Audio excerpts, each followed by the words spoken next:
Hello, everyone. My name is Diana Elliott, and I'm a senior fellow here at the Urban Institute. I am so delighted that you could join us today for our webinar, Expanding Access to Tech Through Registered Apprenticeship. Before we begin, just a few housekeeping items to go over. First of all, the event is being recorded, and the recording will be posted online after the event. If you'd like to hide captions or adjust the settings, you can do so with the live transcript button. Speaker biographies are available online at urban.org. All participants are muted. You can type your questions and comments into the Q&A box at any time. And we'd love for you to complete the survey at the end of the event. And also you can use the hashtag #LiveAtUrban to tweet about the event and provide your comments. Next slide. So to kick us off on this event, I am delighted that we have pre-recorded remarks from Congresswoman Alma Adams, who represents North Carolina's 12th Congressional District. And we'll hear those right now. Good afternoon. I'm Congresswoman Alma Adams, and I am proud to represent North Carolina's 12th Congressional District in the United States Congress. I'm delighted to join you today to discuss the importance of registered apprenticeships in increasing access to careers in technology. First, I want to thank the Urban Institute for extending a warm invitation to today's event. Additionally, I bring special greetings to South Carolina State University and Apprenticeship Implementation Solutions. I also want to acknowledge Robert Half International Incorporated. I appreciate the opportunity to speak with you today about the importance of apprenticeships in expanding and strengthening our tech workforce. In fact, we had an Education and Labor Committee meeting last week with Department of Labor Secretary Marty Walsh, during which I emphasized the importance of prioritizing apprenticeship and workforce training. As our nation deepens its relationship with technology, it is critically important that we build a workforce that is prepared to oversee new and emerging technological infrastructure. Now more than ever, we must invest in our workers and our talent pipelines. I applaud the Urban Institute for its work, which helped more than 1,770 apprentices start registered apprenticeship programs in technology. I was excited to hear about the work that you all did to launch degree-based apprenticeship programs in cybersecurity at several of our historically Black colleges and universities, including Benedict and Voorhees colleges. America has had a long history of relying on apprentices to prepare today's workforce for tomorrow's challenges. And for more than 80 years, our registered apprenticeship programs, as established by the 1937 National Apprenticeship Law, have allowed students and transitioning workers to grab onto fast-moving advancements in technology and build thriving careers. Back then, we were moving at full speed into the Industrial Revolution, creating electric grids for our cities and mapping new mechanisms for transportation. Now we are whirring into the next frontier of modern technology. And we must power the workforce that's going to rise to the challenges that new technologies bring. For example, did you know that in the past 2 years alone, the rate of cybersecurity attacks has increased by just over 80%? We cannot afford to fall behind. We must engage and expand our apprenticeship programs as we move deeper into the technological waters. During this Congress, I was proud to support the America Competes Act, groundbreaking legislation that demonstrates Congress's commitment to keep America's workforce, technologies, and supply chains competitive. This legislation includes robust support for just what you are all here to discuss today: apprenticeships and training opportunities for careers in technology.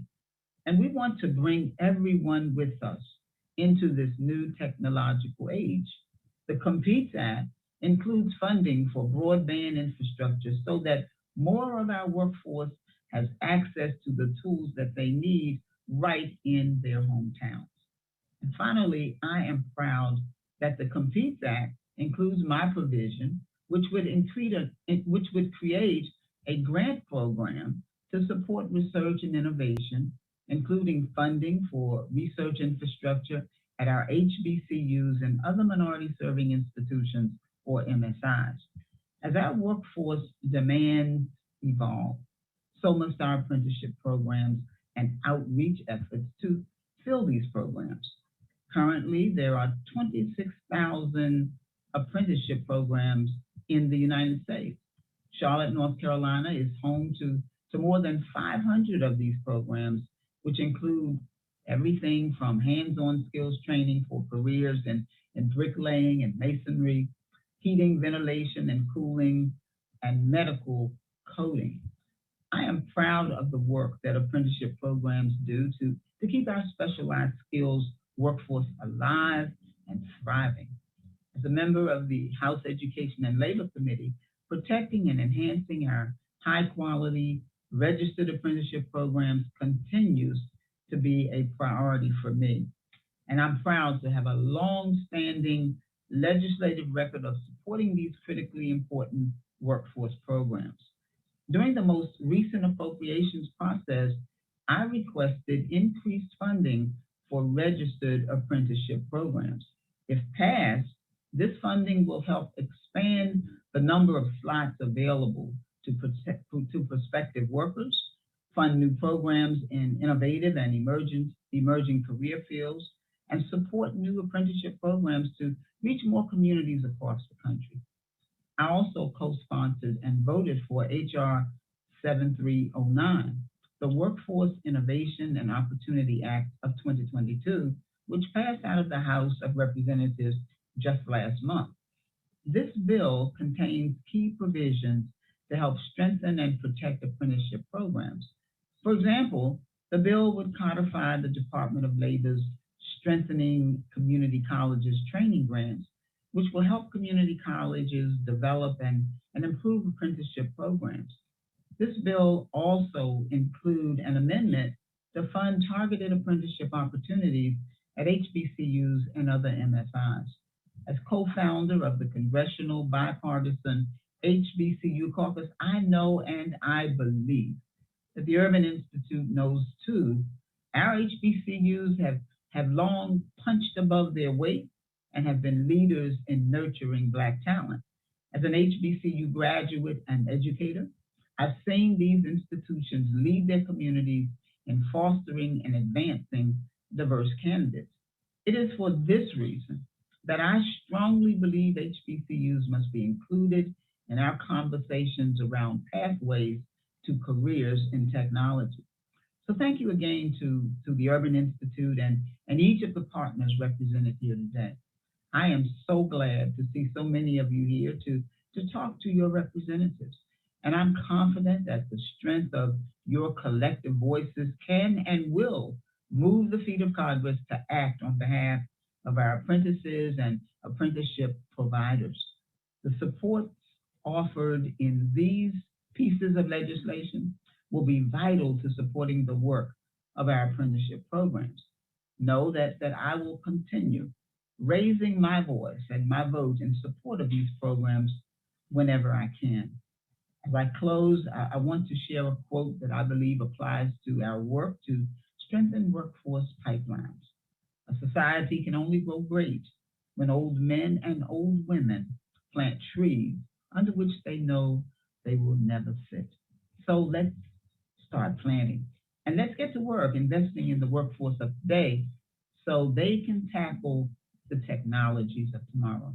Let's keep our workforce competitive and ensure that our workers are stronger and more prepared than ever.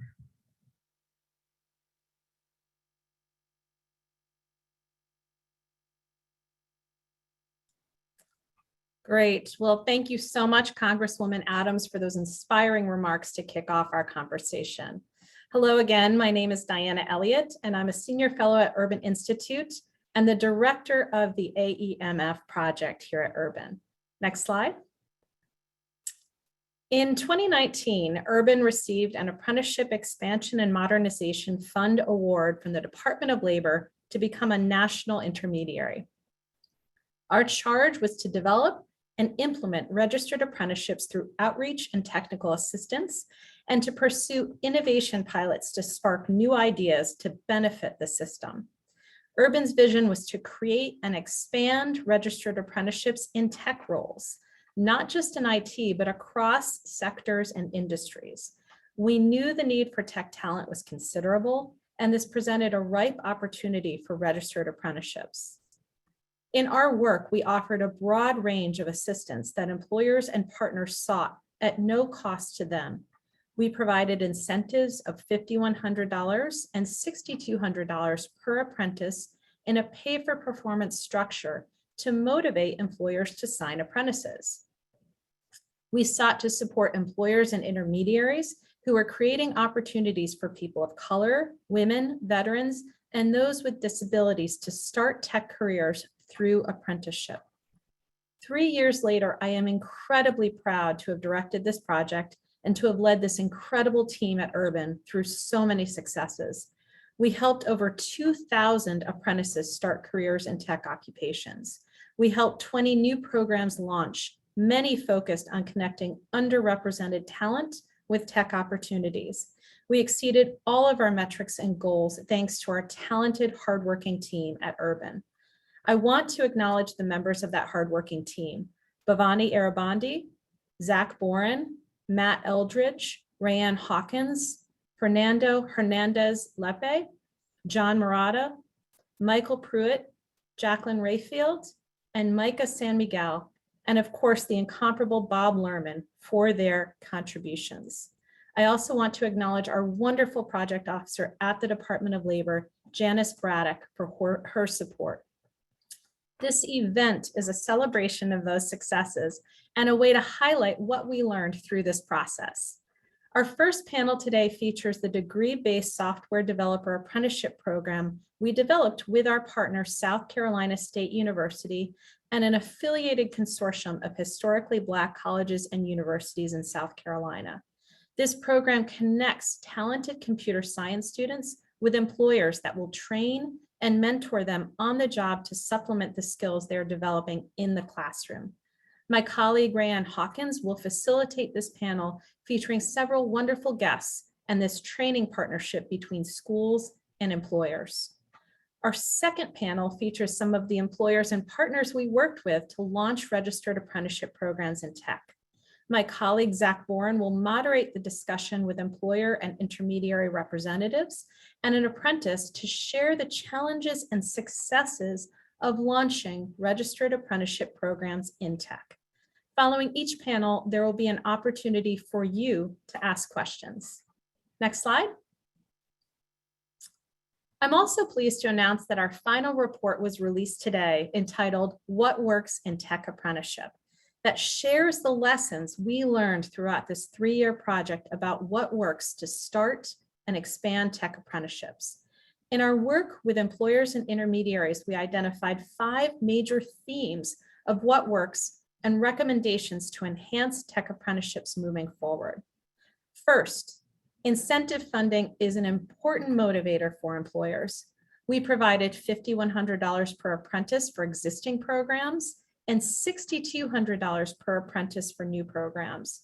Based on research and our experiences, we recommend incentives in the range of $2,000 to $5,000 per apprentice be provided to employers.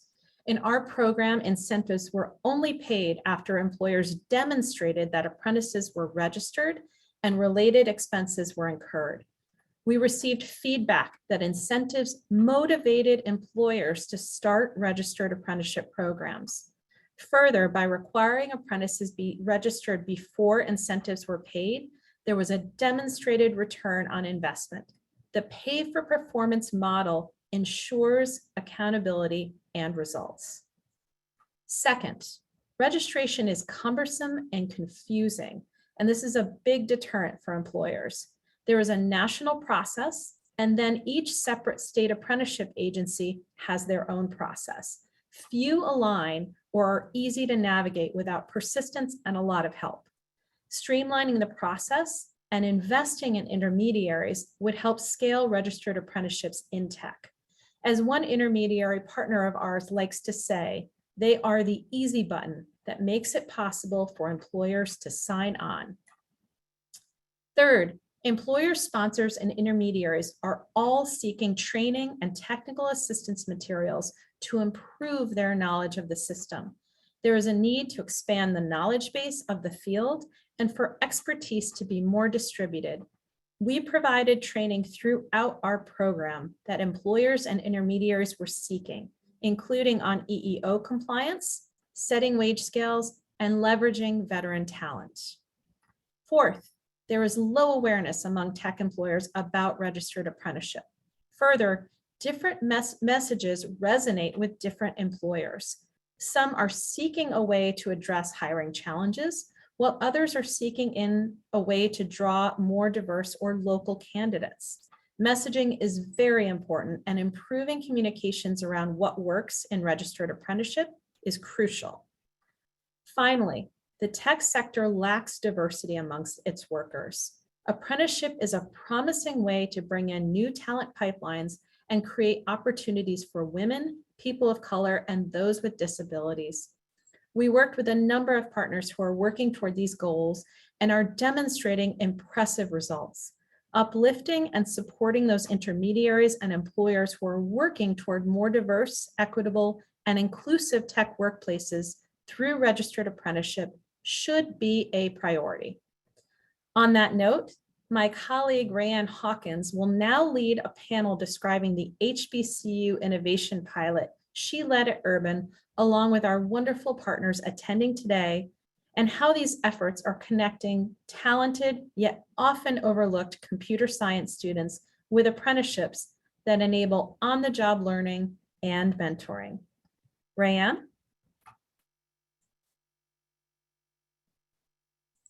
Thank you, Diana. Well, good afternoon. My name is Raeanne Hawkins, and I'm a policy program manager at the Urban Institute. The goal of the project we are featuring in today's capstone event was to create high-quality technology industry apprenticeships and fill them with diverse candidates. For the past year plus, I have had the pleasure of working with my HBCU and employer panelists to set up a degree-based secure software developer registered apprenticeship program. This panel will be talking about how partnerships strengthen apprenticeship, especially partnerships between universities and employers, and how Urban and a consortium of historically Black colleges and universities built a degree-based apprenticeship model that can help employers reach diverse and talented computer science students. So why is this program needed? As you heard from Diana, the technology field is not very diverse. According to the Bureau of Labor Statistics, the IT workforce is only 25.2% female and 17.5% Black or Latinx. For comparison purposes, the Census Bureau reports that women make up just over half of the US population, and Black and Hispanics combine to make up about 33% of the population. That means that the percentages of female, Black, and Latinx people represented in the IT industry have much room for improvement. And programs like Apprenticeship that both educate and build technology skills could be one way to increase representation. This HBCU consortium-driven degree-based apprenticeship model is creating opportunities for students whose racial and ethnic backgrounds are currently underrepresented in the IT industry. This program we are featuring today is innovative in 3 different and distinct ways.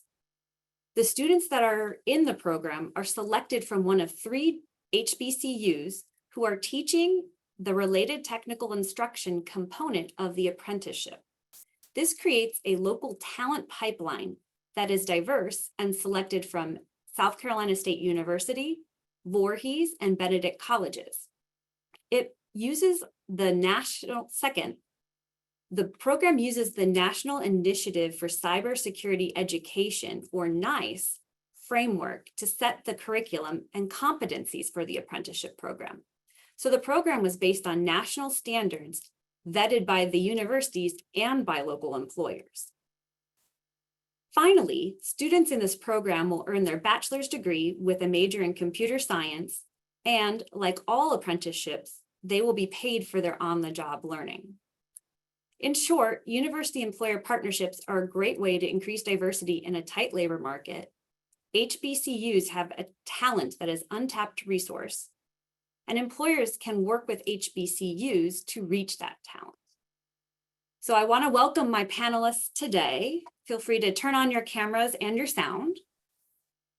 My first panelist is Dr. Nikunja Swain from South Carolina State University. Dr. Swain is the chair of the Computer Science and Mathematics Department and the executive director of the Center of Excellence in Cybersecurity at SCSU. Dr. Swain has been leading the apprenticeship work and the consortium. Welcome, Nikunja. Thank you, Raeanne. My next panelist is Jorge Marquez, the senior vice president at Robert Half Government, who leads the apprenticeship and workforce innovation team. Robert Half is one of 2 employers in the program, and Jorge's team is currently preparing an apprentice to onboard in July. Welcome, Jorge. Thanks, Raeanne. It's an honor. So before we get started, I want to have a quick reminder that if anyone has questions, feel free to put them in the Zoom Q&A box while the panel is going, because we will have some time to answer them after the panel discussion. So my first question is for Nikunja. Your leadership has been crucial to launching this degree-based apprenticeship program. Can you tell us a little about yourself and why SCSU wanted to start this apprenticeship program? Yes. I started at SCSU in 1985, and I have been with SCSU since then.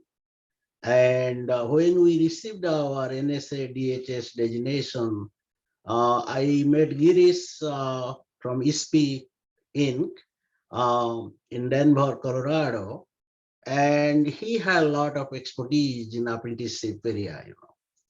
So then we arranged a IT and cybersecurity employer summit in Orangeburg, South Carolina, February 2020.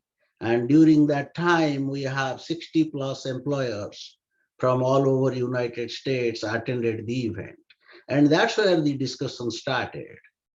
And then we created a group, and we all the time we knew that there is a lot of talent in HBCUs, but because the resources are limited and their enrollment and other issues, those talent is not tapped properly. So we thought if we go this route, do a employer degree apprenticeship program, that will be beneficial to the HBCUs. So we formulated a small group of South Carolina HBCUs, met regularly, surveyed the local employers, and we found out that one of the difficult areas the employers are facing to find talent is secure software development. And that's where this initiative started. Thank you, Nikunja. Yeah, it was really interesting when I came on board to hear how much employer demand there had been from that event that you had hosted with the 60 plus employers. And it's just wonderful to hear that we're now finally at the point where we're launching this consortium. My next question is for Jorge. It has been a real honor to work with you and Robert Half to prepare our first apprentice. Can you tell us a little bit about yourself and why Robert Half was interested in joining this apprenticeship program? Absolutely. So I'm a first-generation Mexican-American and university graduate. I've been very fortunate early in my career to have had the support of a Big Four firm that invested in my development while I was in a community college and supported me as I went to university. And so that's been the precipice of my desire and goals to help many others go through their journeys in growing into professionals. I've been with Robert Half since 2011 and have been in a variety of roles supporting talent and project-based and consulting solutions for our firm. And what drove us as a firm to really develop this program and really join this partnership are a few reasons. There's a continued talent shortage, as we've all heard about today, and we'll continue to hear about. Retention is more difficult than ever. We've all heard about the great resignation with well over 4 million people resigning every month from their jobs since last fall. And one of the highest occupations in demand right now is cybersecurity, with cybersecurity threats at all-time highs and the regulation requirements continuing to increase significantly. Right now, per cyberseek.org, there's over 600,000 cybersecurity openings across the US.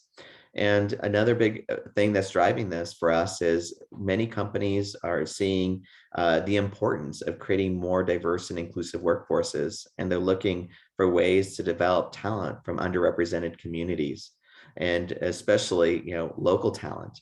And so we found this opportunity to partner with you in South Carolina State Urban Institute. You've been an incredible guide and advisor for us through the AEMF and programming to help us develop our apprenticeship. So when the opportunity came to work with you and work with South Carolina State and the other HBCUs in South Carolina, we saw a real opportunity to help fulfill these demands that are coming from our clients.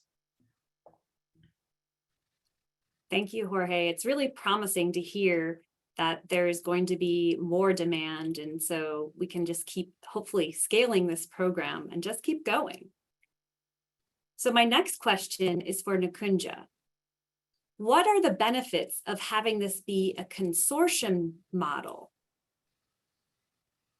There are a number of benefits, but to name a few, the enrollment in these HBCUs in South Carolina, especially in computer science, is not that large. So having a lot of HBCU working together, it gives us a larger pool of students. The second thing is sharing the resources. We, as HBCU, we are strapped for resources and other issues.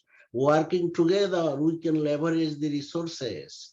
And also we can go for external grant funding, do collaboration, and all those things together.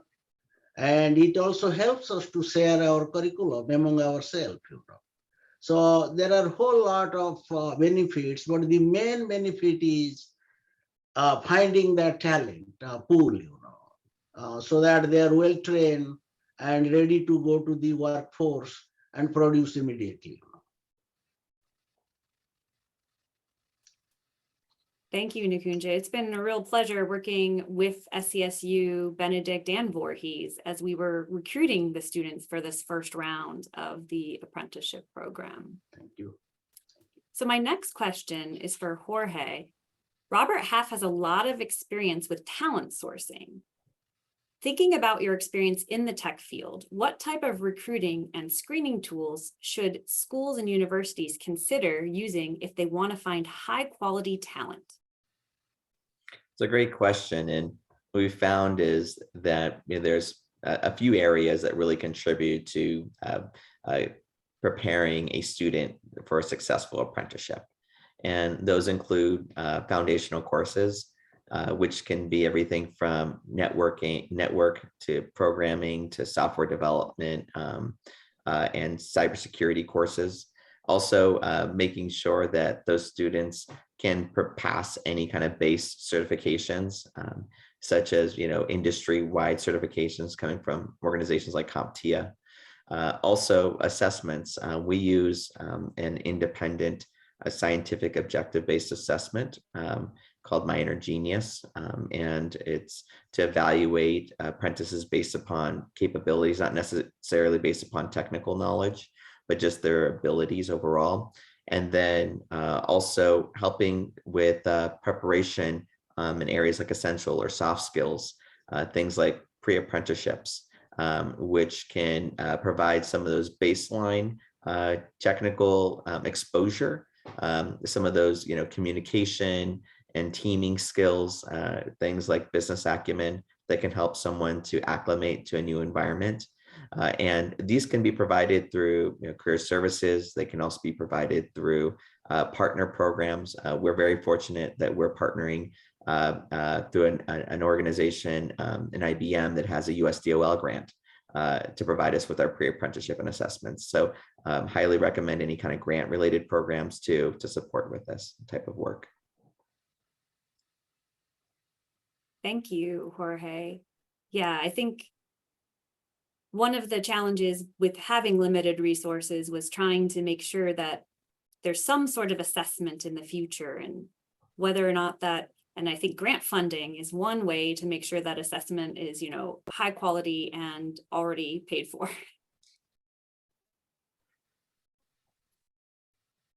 So Nukunja, my next question is for you. So we've been working on this for about a little over a year.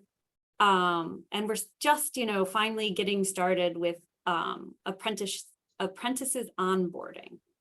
So in your mind, what does eventual success look like?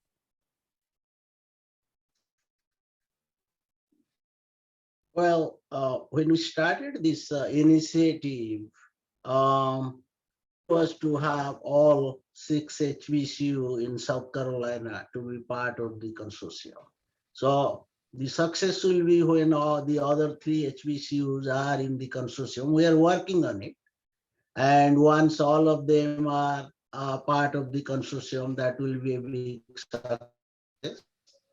The other one is the employers. At this moment, we have Robert Half and Integer, and we like to have more employers join the consortium. And then also the ultimate thing is students. So we must have enough students joining this apprenticeship program and getting the hands-on training, and then producing and helping the industries and other organizations. This also will help because it is a learn and earn model. So when they are taking the courses, they are also getting paid. So if we have more students entering the workforce, that will be also very good. So those are some of the things I think will be the program success. And the other thing we may add here that if we can add other occupations, so that will be a big plus, saying that, yeah, we have done well in the first one we started. Now let us expand it to other areas. So that will be also a big success factor. That's a really great point. So success in your mind is having all the HBCUs join on to the program, having more employers join the program, having high quality students participate and really benefit from that hands-on learning while they are earning money at the same time and taking their coursework.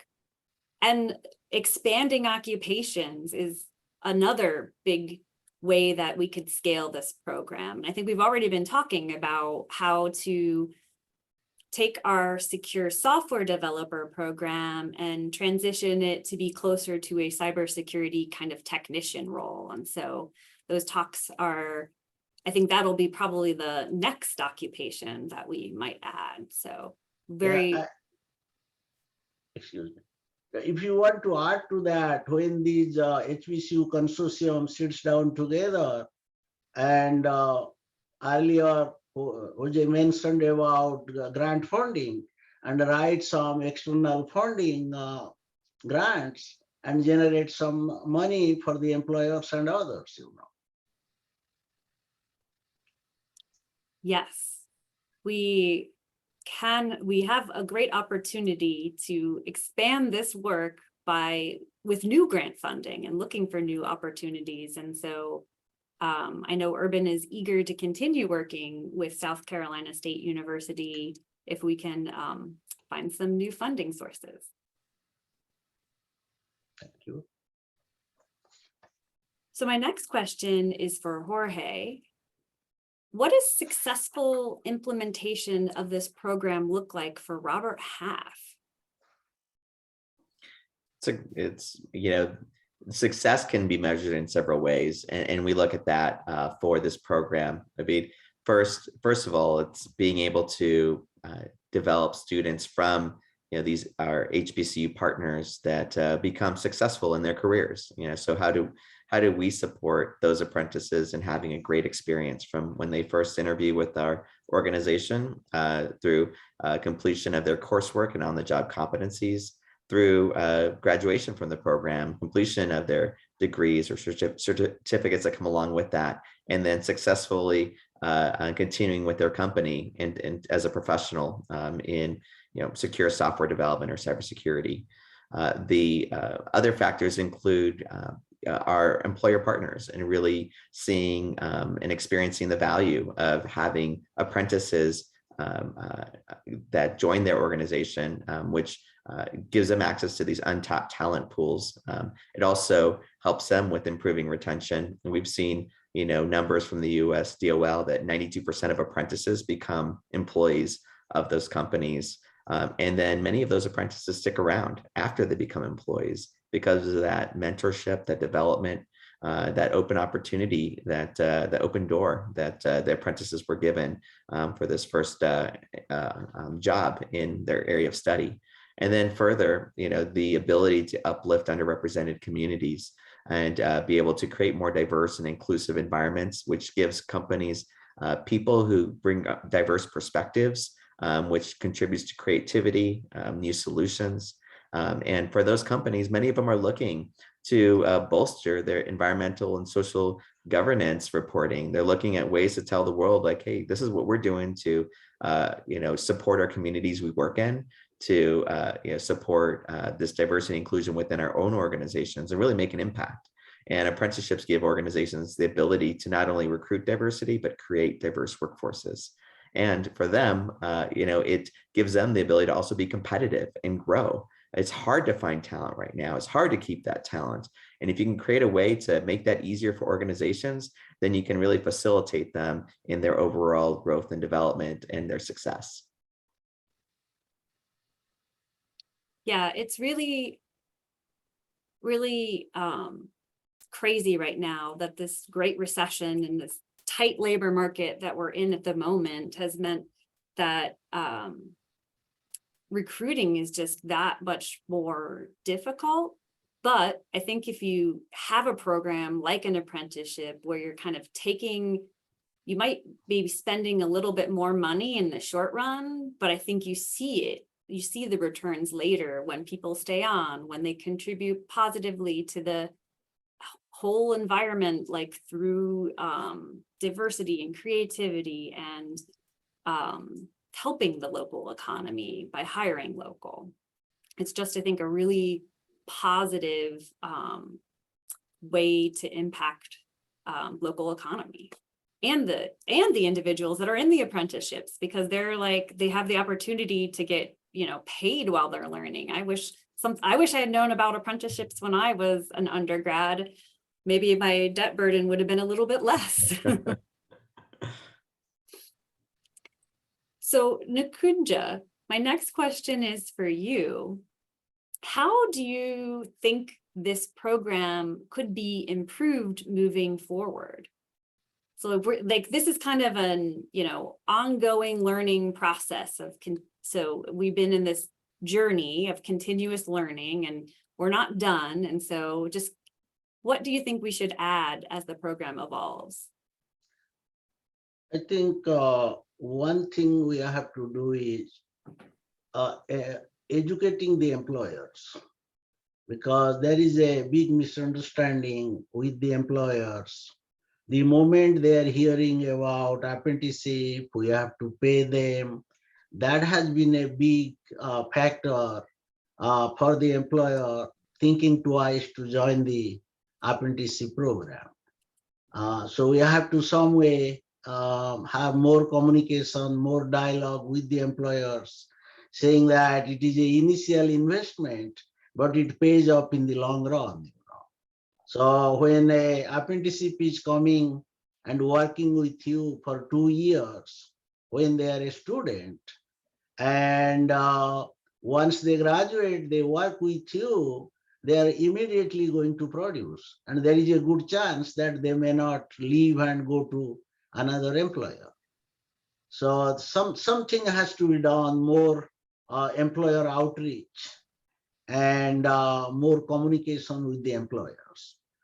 The other thing we have already said, Dr. Elliott mentioned in her speech, the report, that giving the employers the incentive. Where that money comes, I don't know. That's where probably the grant comes in the picture. If there is some incentive for the employers in the beginning, that will probably attract more employers. Without the employers, the apprenticeship program is not there. So we can build the consortium and everything, but without the employer, it will not go anywhere. So that is one thing we have to work on, have a better strategy. And in the beginning, we spent a lot of time on curriculum design. We didn't get much time to devote to this employer outreach and other things. So moving forward now, the curriculum design, the nice framework, and all mapping is done. So now as a consortium and Urban and ISP, everybody helping us, we all have to sit down together and see what we do, how we get more employers. Yeah, I think it's going to be really important that our first round of apprentices do well, because I think once we show some program success and we have some success stories to share, that there'll be more interest in the program from employers. Yeah, I agree. I think that's a good point. We have to show them something to attract them. Yeah. Which kind of leads very nicely to my next question for Jorge, which is, what advice do you have for schools who want to convince employers to sign on to apprenticeship programs? Many schools are looking for ways to get their students jobs in apprenticeships. Is a great way to do it.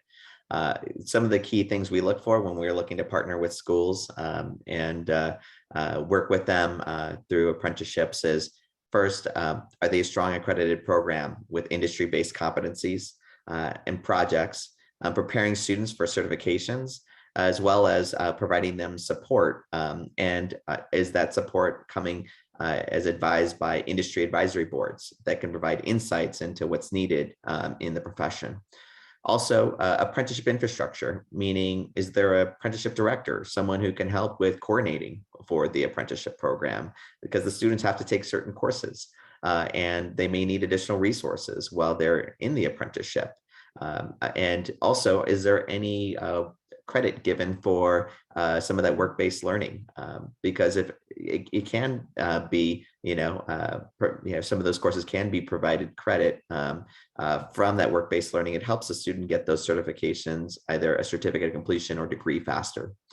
Also, there's a strong grant infrastructure, which can help to bolster the program, both for the school, but also provide support for the students, helping them to pay for maybe even some of their education, so that they can come out of the programs, as you talked about earlier, Raeanne, debt-free, or at least with less debt.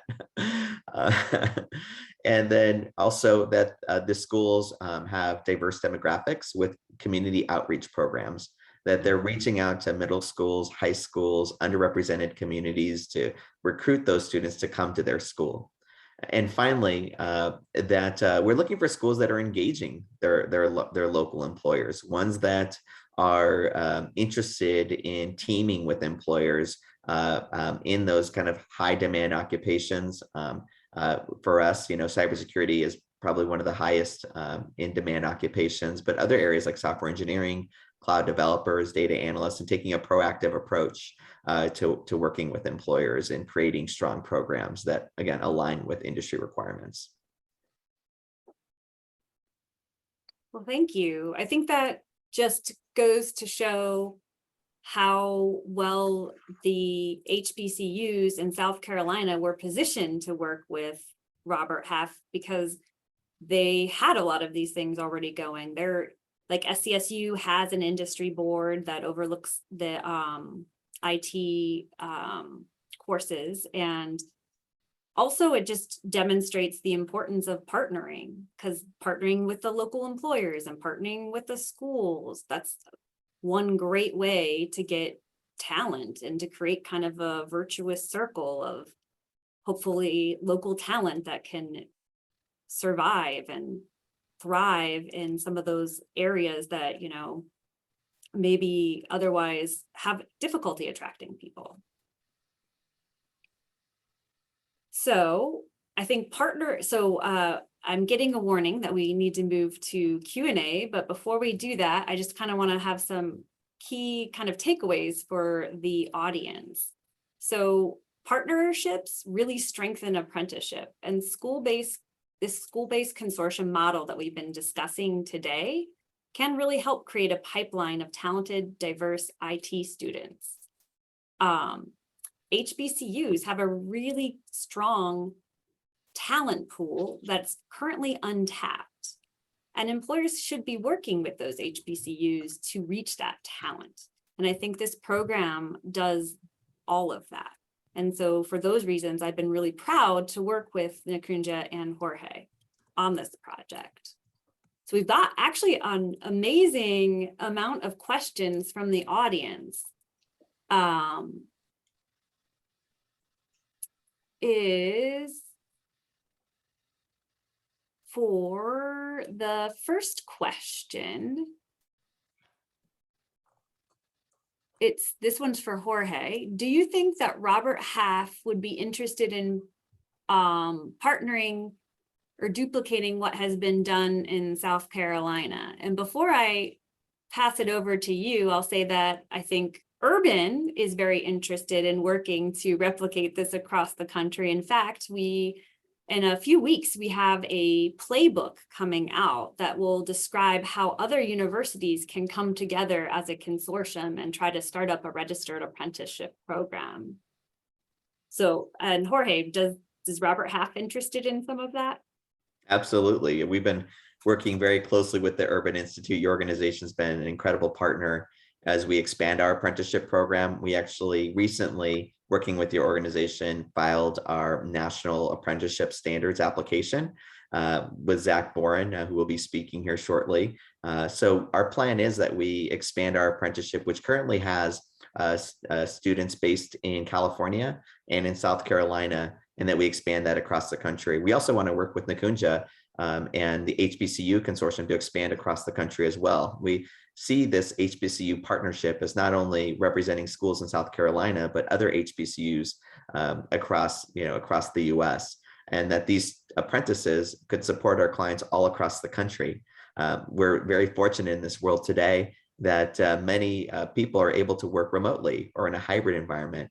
And so our goal is that we would provide apprentices coming from South Carolina State and Benedict and Voorhees and others to our clients in other states on that remote or hybrid basis. So yes, definitely want to work with other states, employers in other locations, and we're already talking to our clients all across the country about our programs to engage apprentices that may not be based there. Thank you. So my next question is for Nakunja. It says, can you talk more about the resistance you are finding with employers joining the program? Is there a fee to join the consortium? And I'll answer the second part. No, there is not a fee to join the consortium. And I don't know that it's necessarily resistance, but I think Nakunja, you can describe some of the reticence maybe? It's not resistance. Like I said, probably we have not done a good job explaining this thing very clearly to the employers. Because this is something new in South Carolina, doing a degree-based, 4-year college degree-based HBCU consortium type of apprenticeship. And in South Carolina also, you don't have that many employers because we are focused on the secure software development. And that probably narrows the field a little, so it has a lot of different components, but basically whomever we have contacted, they all have said we are looking at it. They have not said outrightly no. Only thing they are saying, we are looking at it, we are reviewing it, we'll come back to you. And that's what Jose said, if we can show them with one or two apprentices that they have done pretty well, then maybe it will open up. To answer that question, no, there is no resistance. And the employers have not said no, but it is taking time, for them to come and join.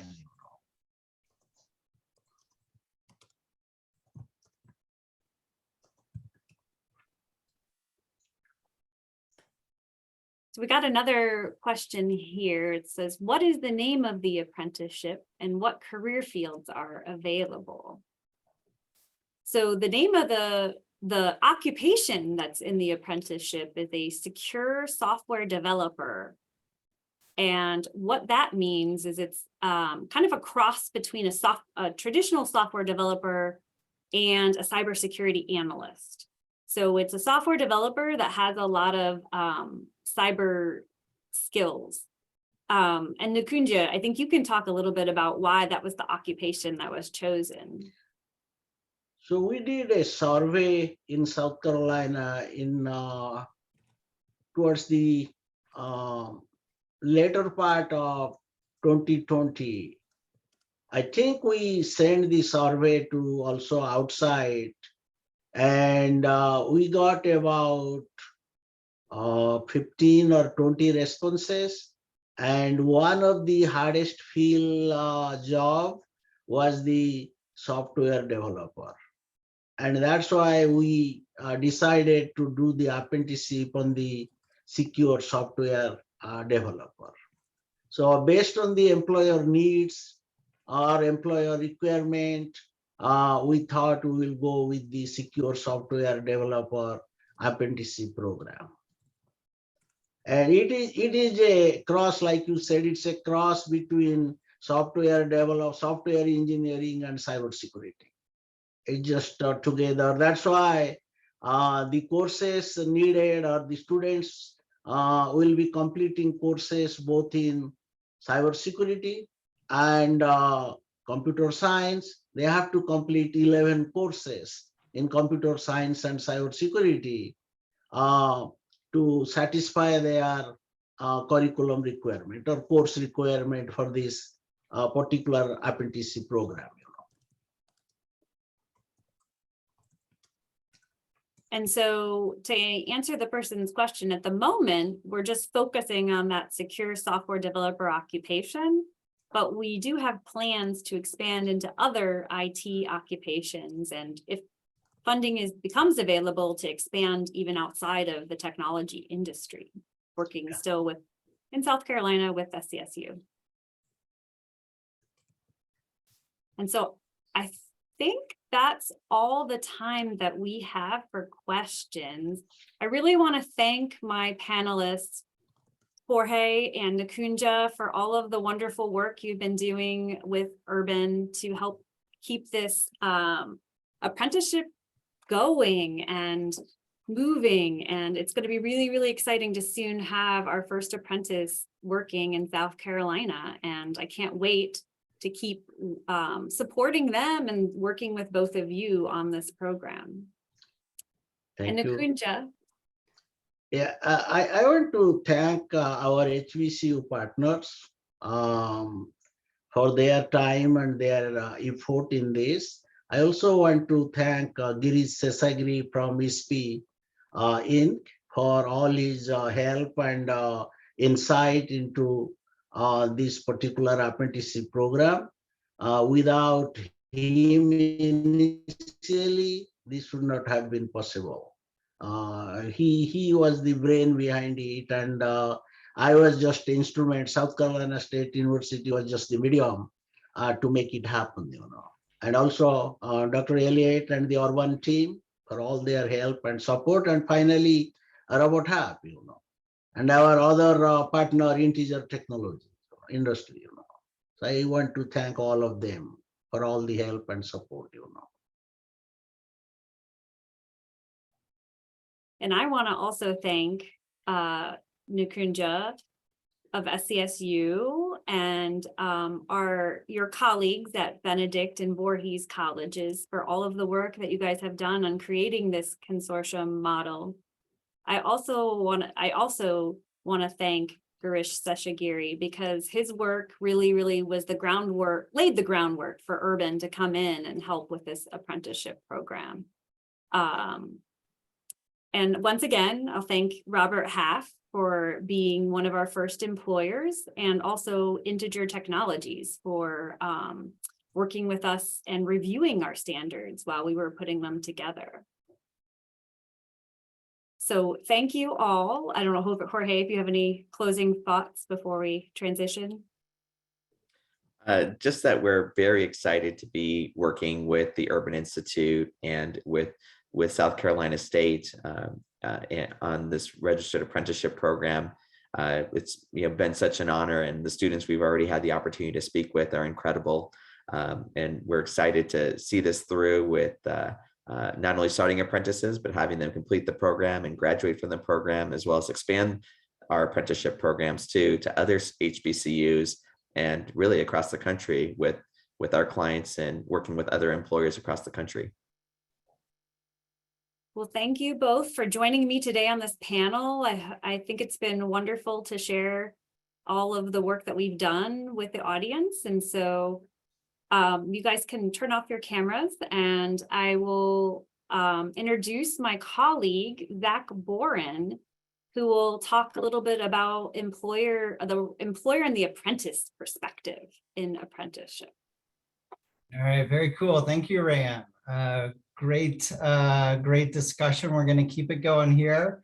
I'm going to take us to the end. I'm Zach Boren. I'm a senior policy program manager here at Urban.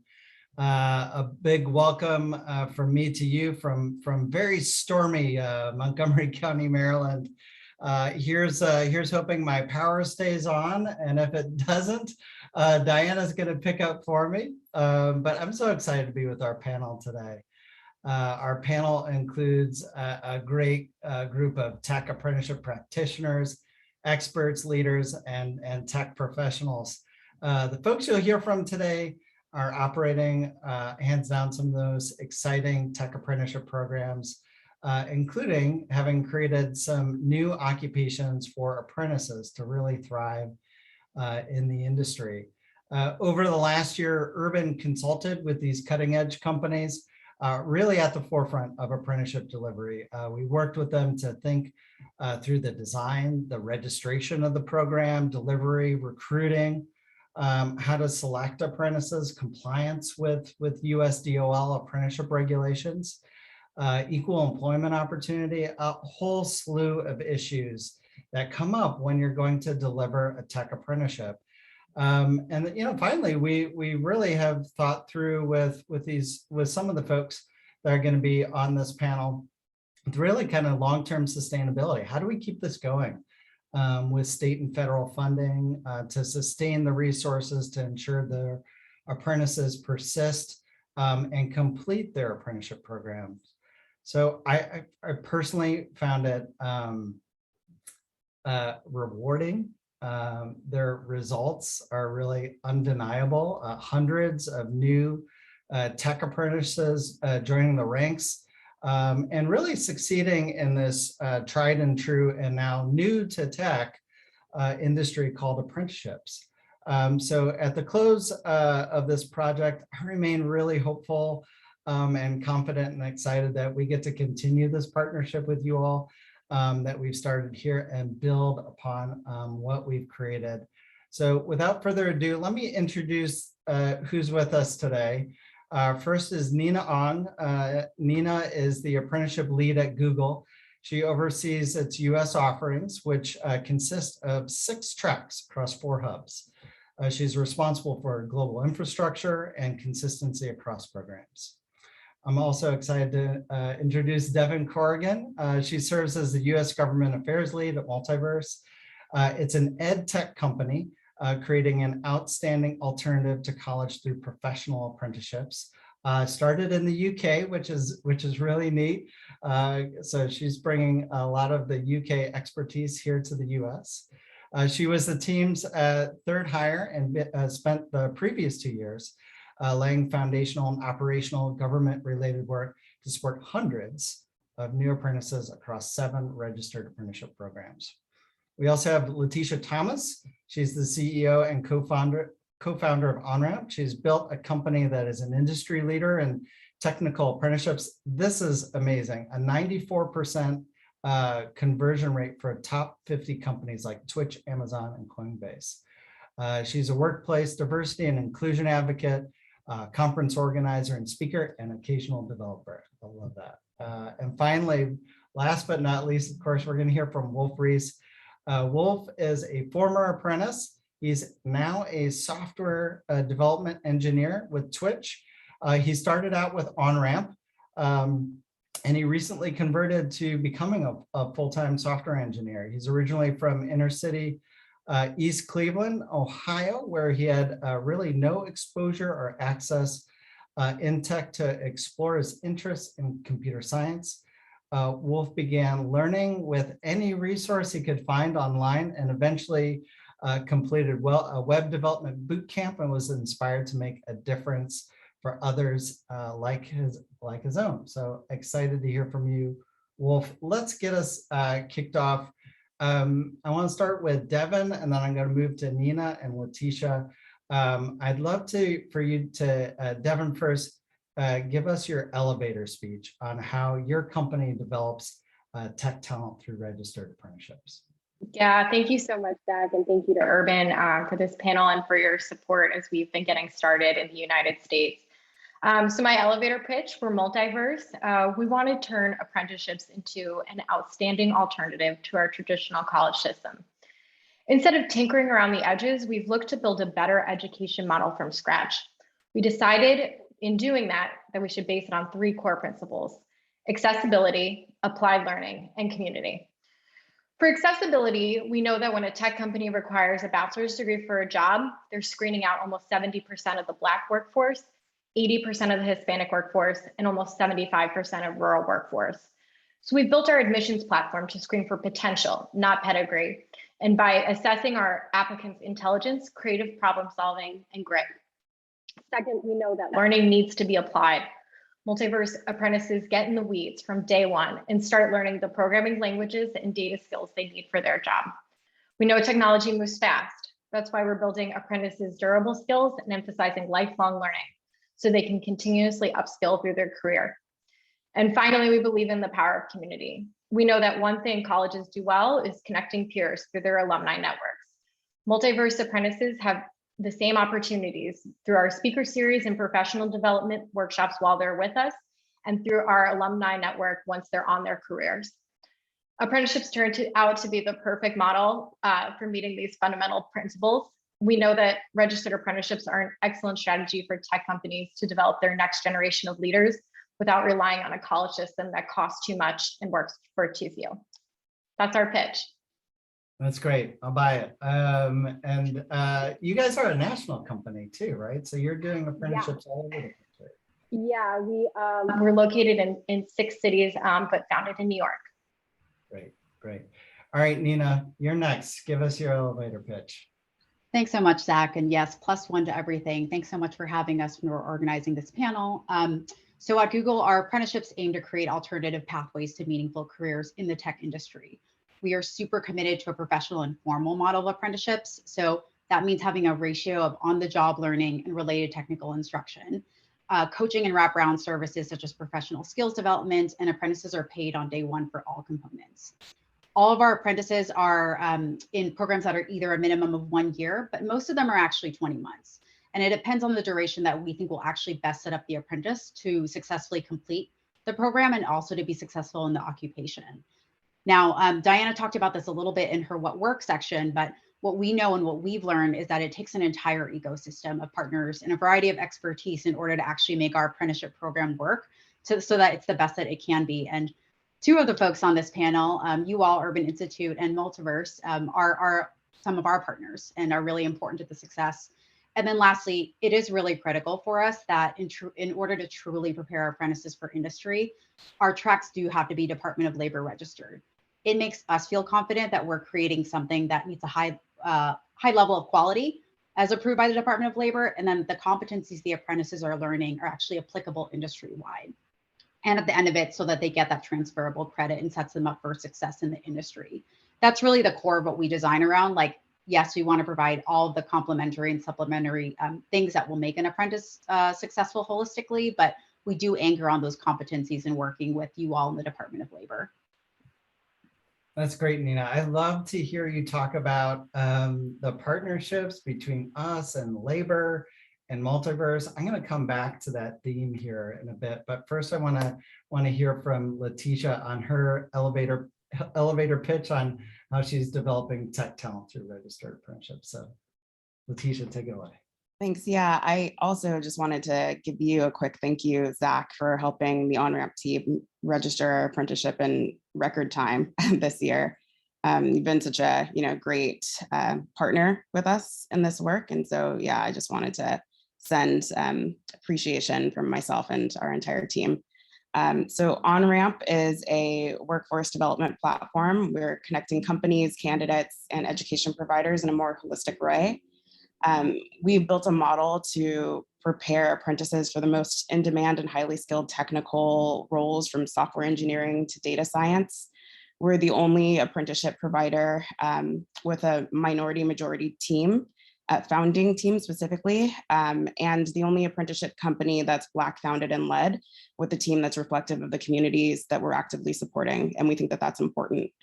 We grow talent pools and onboard candidates for companies while also increasing the racial and gender diversity of those talent pools by helping underrepresented candidates be more competitive in the recruiting process. So most job seekers tend to have a subset of the skills a company is looking for. So providing last mile training to candidates during the recruiting process, we really help candidates demonstrate their ability to learn new skills quickly to make sure that they're able to perform on the job on day one. So we are building custom apprenticeship programs for companies to help them source, qualify, train, and upskill new talent that they wouldn't otherwise have access to. Excellent. I want to come back to that diversity aspect that you brought up about your team. I've gotten to know you all and know you so well, and your heart just being in the right place too. But I'm going to switch over to Nina. Nina, I want to ask you, about why Google decided in the last few years to start its first IT registered apprenticeship program. And then you did something amazing, which was you built the first one, then you built more tracks and create more opportunity. Tell us a little bit about that journey.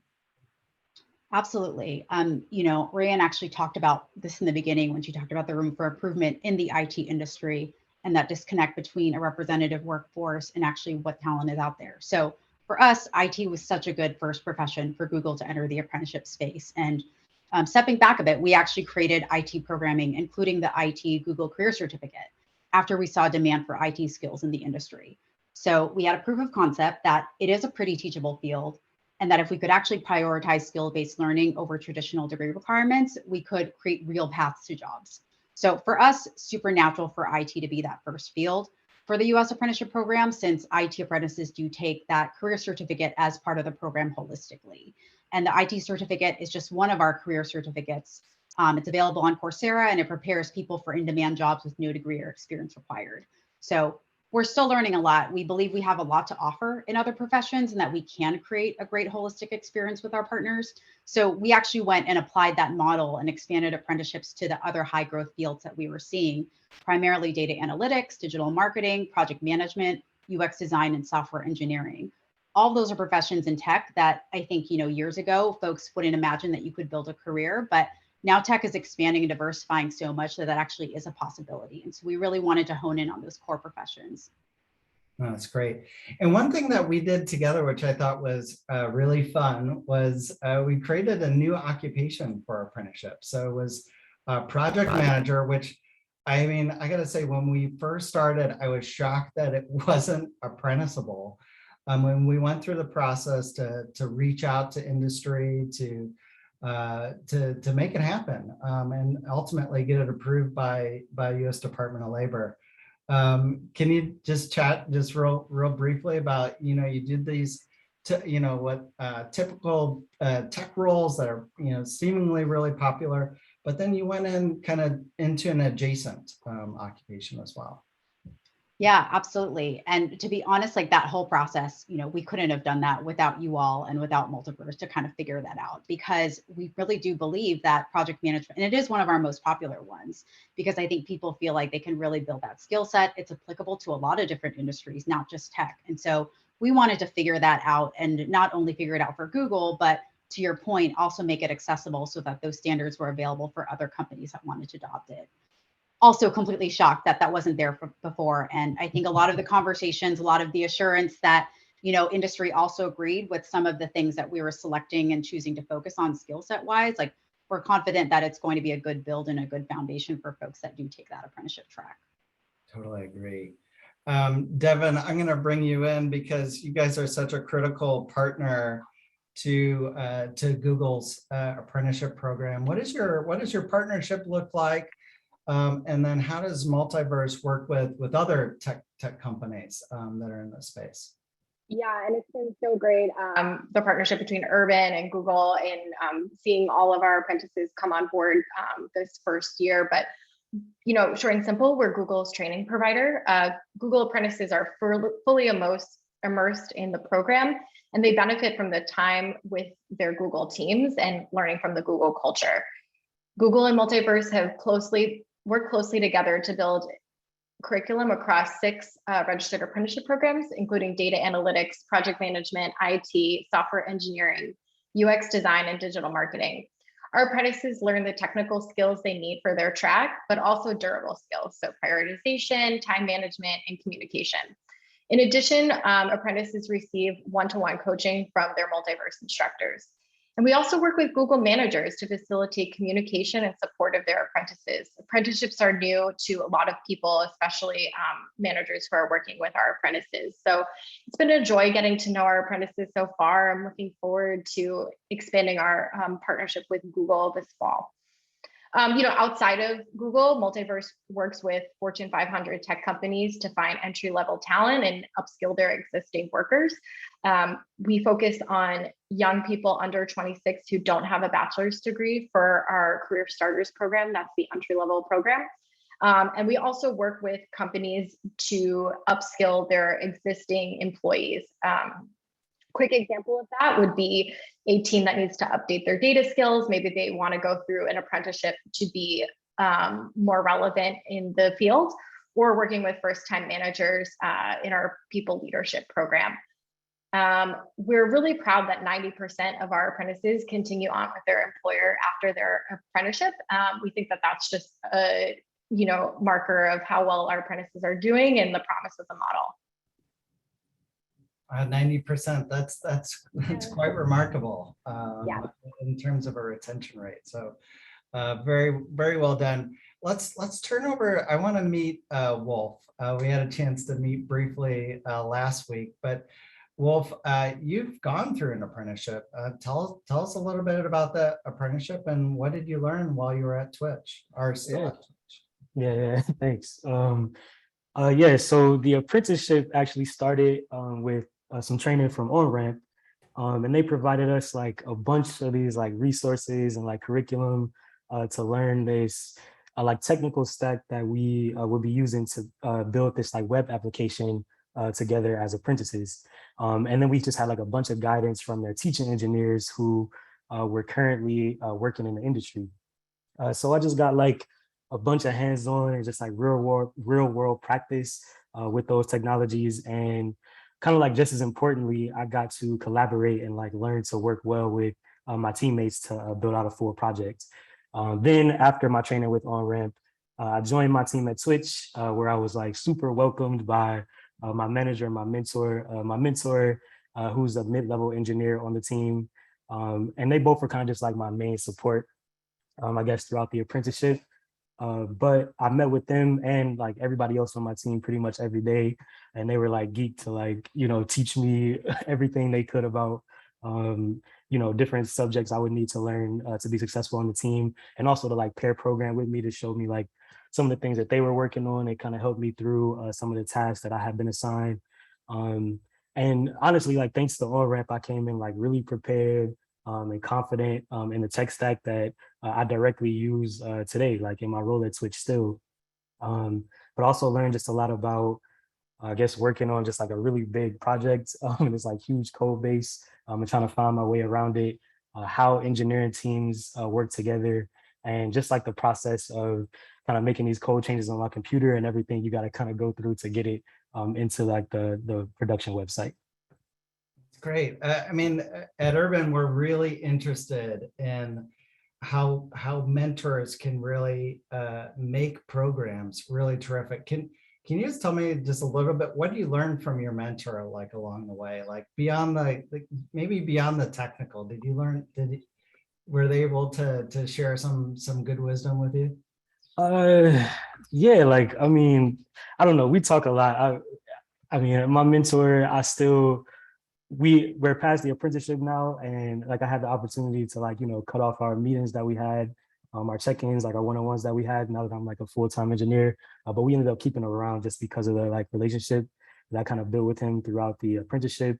But he just talks to me about kind of how to be a good engineer, like on the non-technical side, the professionalism that it takes, talking to me about where my career wants to go. We talk about just like regular stuff, like, games that we're into and things that we're interested in learning about. So yeah, I really, really appreciated just having a mentor there. If anything, it just helped me feel more comfortable and kind of get over some of like the imposter syndrome I had coming in, knowing that somebody kind of always has my back and I'm somebody I'm always comfortable going to with kind of any question I have, whether it's technical or non-technical on the team. Oh, that's great. I'm going to come back to that imposter syndrome thing in a minute, but let me bring in Letitia. Partnerships are so critical in terms of building out really well-functioning apprenticeship programs. Tell us about some of the partners that you all have. What are some of the roles that the partners play in delivering the apprenticeship program?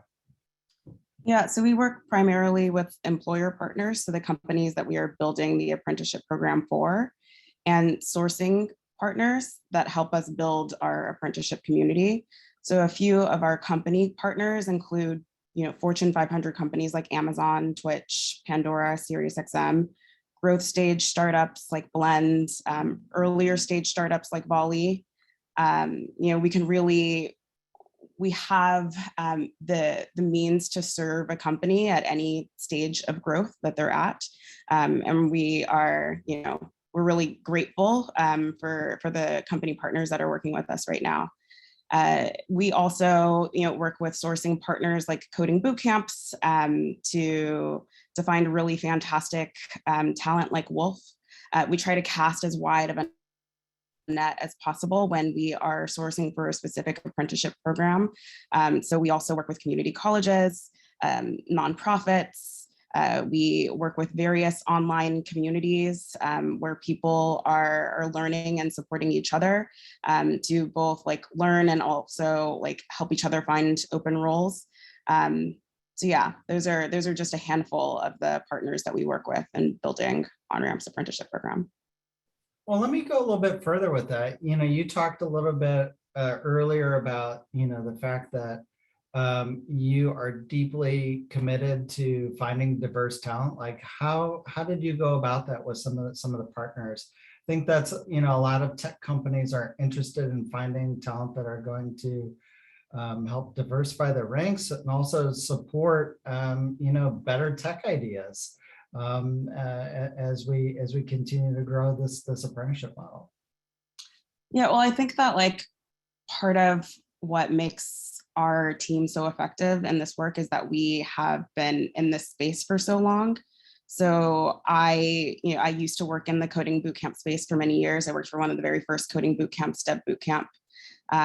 And after that, I was actually at Google working on the other side of it and helping to like build those relationships with various, coding bootcamps and nonprofits who were doing that work. Other members on our team have worked at nonprofits who are trying to diversify the coding space. So we have these relationships built with these organizations already.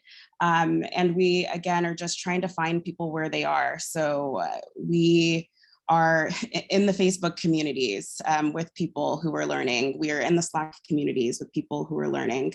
And that's like, we understand that not every company will be able to do that work and do that digging, but that's why we've built that infrastructure so that a company doesn't have to.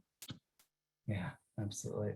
Let me go back to, I want to go back to Nina and, to kind of further on this topic that we're talking about creating really terrific talent through the apprenticeship model. How does Google think about the role apprenticeship programs play and really diversity in the industry? Yeah, it's such a great question. And I've definitely heard other themes of this mentioned throughout the conversation in the previous panel and this one, particularly around local economy and positive impact. So, we think that apprenticeships are just so important in creating equitable pathways. Like there are so many people out there that have the curiosity, the desire, the passion, but they haven't had that opportunity to refine those skill sets or to learn various skill sets. So we think apprenticeships really does create that accessible pathway and then level that playing field and to train in a really unique way that blends a technical instruction and then immediately be able to apply that through hands-on learning. One of the reasons that the industry actually has been so inaccessible is the limitation in pathways and resources and programs. And so we think that's changing now, slowly but surely, with the folks on this panel and this community and so many others, with apprenticeships being one of the solutions, in addition to all the certifications and other various and creative types of development programs that you're seeing to really support folks with what they need and again, to provide that holistic solution. Great, love it. I'm going to wrap up here in just a sec. I want to give Wolf a chance to talk a little bit more about his experience.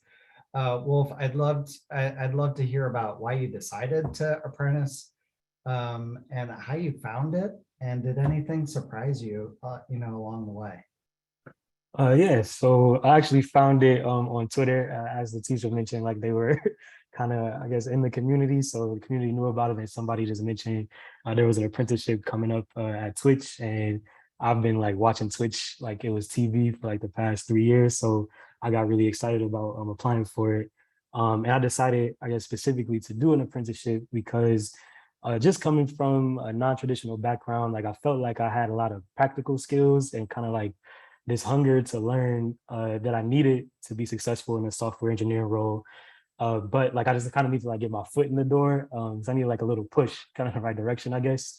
And that's difficult to portray in like the typical whiteboard interviews, just because they're often skewed towards those coming from that like traditional academic background rather than like the real world skills that you use in the position. So for just like a little more context on my background, as mentioned, I'm from East Cleveland, Ohio. I didn't have like any access or exposure to computers growing up, but I was like really interested in them. And so one day at the end of high school, I just like searched on YouTube, found some tutorials and like started teaching myself.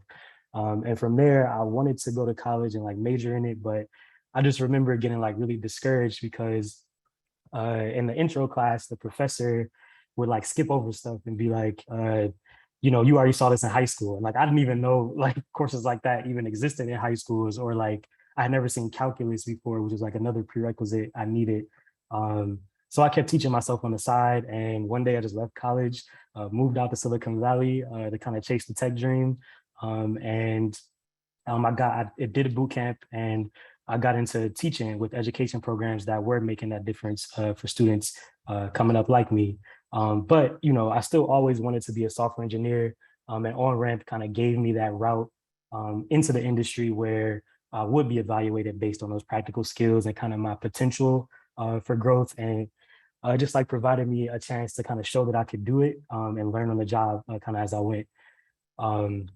Then as far as something that surprised me, like we talked about, like I had a lot of imposter syndrome coming in, but I ended up doing like way better, I guess, than I thought I would, and like understanding a lot more than I thought when I joined. And, you know, I still got like a bunch to learn, so I'm not like gassing myself, but I definitely didn't feel like way behind any of like the other new junior engineers that had just joined too. And I think that's just a testament to how supportive and invested in my growth on-ramp was, like literally from the interview process all the way through training, and just how excited my team was to have an apprentice and kind of help me throughout my experience. Well, I totally see you mentoring like multiple apprentices as they come up. Is that on your radar? Yeah, for sure. I'm already thinking about not only mentoring like the apprentices coming in, but different things Twitch can do toward kind of like providing that access, like especially to youth and their like potential future employees, just because, you know, the students like they love Twitch already. So it might be a good way to get them interested in starting things like here in my city, even if I can, but just giving back because on-ramp like just really changed my life. And I hope that I can kind of help others reach their dream in that same way. Totally. I can't wait for it. So I'm going to take a few questions from the audience. We're going to try to wrap up in just a minute, but Nina, I'm going to turn to you. We got a question about the difference between internships and apprenticeships at Google. Can you talk a little bit about what that looks like? Yeah, I can address that one quickly. And also I want to make sure other people get to ask their questions. So the internship is intended for students who are pursuing a bachelor's degree program or a related field in that exact profession. For apprenticeships, you know, a lot of the people that apply and that are interested in this program are folks that haven't had or don't have that formal structure in that profession, folks that haven't found another way into the industry. You know, they might be career changers, they might be folks that just, you know, chose not to take a formal or traditional pathway. And so that opportunity is really there for them. Great. We got another question in about multiverse. So Devin, would love to bring you in to answer a question about kind of who you're recruiting. Do you work with high schools? Do you work with younger people as young as, you know, juniors and seniors, or is it mostly graduation? So we do require a high school equivalency through a 2-year degree for our career starters program. That tends to be the entry-level tech talent pool. So we are working with community partners, including Girls Who Code, Big Brothers Big Sisters across the country to tap, you know, young people who are interested but maybe don't feel like college is for them. We do also have an upskilling program for people of any age who are working with their employer and want to stay, you know, sharp and relevant in the field. I hope that answers the question. Yeah, it does. Well, let me before I get the hook off the stage, wrap us up and just thank our panelists for joining us today. I wish we could spend another half an hour here talking. But I just want to thank you from Urban Institute. Your partnership for apprenticeship has been truly inspiring. I look forward to seeing how you're going to shape and grow tech apprenticeships in the industry. Please stay in touch with us and let us know how you're doing and how we can continue to support. I also want to thank the U.S. Department of Labor for the funding this project, which is just incredible to be able to do it on this side being a contractor for the U.S. Department of Labor. Really enjoyed this process and all the support through the project. Office of Apprenticeship is really a truly amazing group of individuals who are dedicated to creating pathways, really good pathways for workers to good jobs in the middle class. I'd personally also like to thank the hardworking team at Urban Institute. I know Diana thanked folks earlier. You all helped us go beyond our goals for the Tech Apprenticeship Project, especially our comms team who's behind the scenes helping us organize this event today. Our operations team is hands down amazing. And as well as the broader team of policy analysts and research associates who make all this possible, and I'm truly, truly grateful. I want to remind the audience, if you would like, and can complete the event survey. We love feedback and we love data. So please let us know how we did. If you'd like to see this event in the future, you can come back to urban.org where we will share a recording of the event in a couple of days.